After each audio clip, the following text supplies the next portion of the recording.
एक बार की बात है जब गौतम बुद्ध जी मगध राज्य के एक गांव में ठहरे हुए थे। गांव से थोड़ा बाहर एक मोची अपने परिवार के साथ रहता था। उस मोची के घर के पास एक तालाब था। एक दिन रोज की तरह सुबह मोची तालाब किनारे पानी लेने गया। वहां उसने तालाब में एक बहुत ही अद्भुत पुष्प देखा।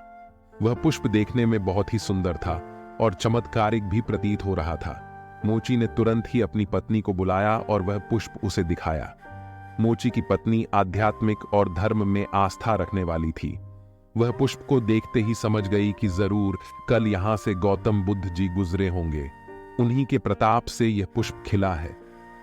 पुष्प को चमत्कारिक मानकर मोची ने एक योजना बनाई।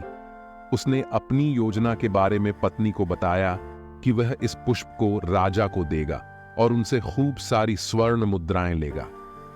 उसकी पत्नी ने भी सोचा कि यह पुष्प उनके किसी काम का नहीं है, इसे राजा को ही दे दो, कम से कम कुछ कमाई तो होगी। पत्नी की सहमति के बाद मोची राजमहल की ओर निकल गया। राजमहल के रास्ते में उसे एक व्यापारी मिलता है। मोची के हाथ में पुष्प देखकर वह रुक जाता है। वह मोची से पूछता है कि भाई ये पुष्प लेकर कहां जा रहे हो। मोची कहता है कि मैं यह पुष्प लेकर राजा के पास जा रहा हूं। इसे राजा को भेंट करके मैं राजा से मुंह मांगा इनाम लूंगा। व्यापारी ने मोची को प्रस्ताव दिया कि तुम ये पुष्प मुझे दे दो, बदले में मैं तुम्हें 100 स्वर्ण मुद्राएं दूंगा। मोची सोच में पड़ गया। उसने सोचा कि जब व्यापारी इस पुष्प के लिए 100 स्वर्ण मुद्राएं दे रहा है तो राजा तो और ज्यादा देगा। यही सोचते हुए उसने व्यापारी को पुष्प देने से मना कर दिया। थोड़ा आगे चला ही था कि उसे रास्ते में राजा आते हुए नजर आए, जो गौतम बुद्ध के दर्शन के लिए जा रहे थे। राजा भी मोची के हाथ में वो दिव्य पुष्प देखकर अचंभित हो गए। राजा ने मोची को पुष्प के बदले 1000 स्वर्ण मुद्राएं देने के लिए कहा।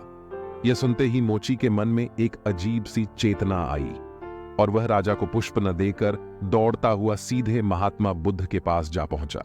महात्मा बुद्ध जी मोची को देखकर हैरत में पड़ गए। उन्होंने मोची से पूछा तो मोची ने उन्हें सारी बात बताई।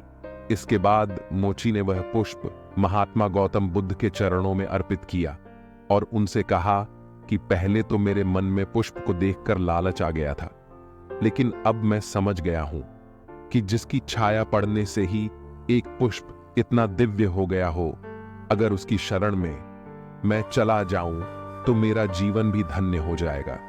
इसके बाद वह आजीवन महात्मा गौतम बुद्ध का शिष्य बनकर रहा।